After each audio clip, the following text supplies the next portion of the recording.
7:43 right now. Denver Mayor Michael Hancock has just a few short months left on his term, but that doesn't mean that he hasn't been busy. Oh, certainly. After weathering the ongoing COVID pandemic, now the city is in the midst of a migrant crisis in Denver. He joins us this morning to get us caught up on all things across the city. Mayor, good morning to you. Happy Friday Eve, Jessica and Brian. Good to be with both of you. Yes, good to see you, sir. Just talking off of the migrant crisis right now. Obviously, resources are wearing thin across the city, and some migrants are moving on to other destinations, and there's been some pushback on that. Where do you feel like the city stands with regards to the migrants arriving here?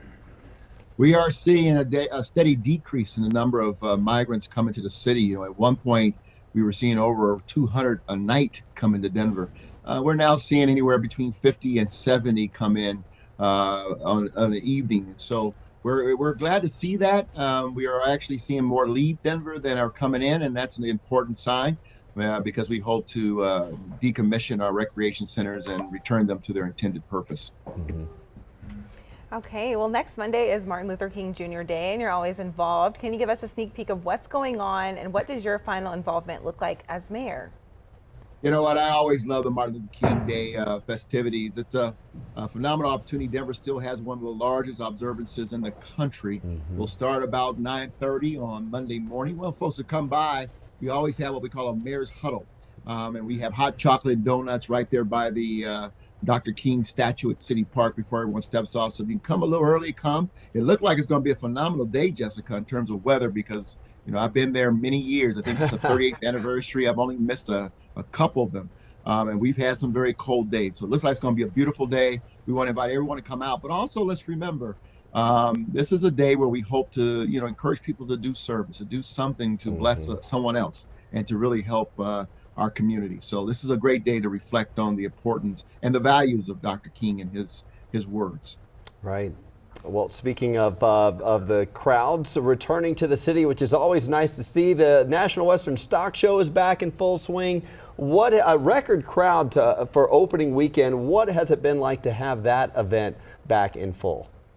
It's phenomenal. I attended the big Western dinner that they have every year, and the CEO Paul Andrews told me, he said we had the largest opening and second day in National Western Stock Show history this year.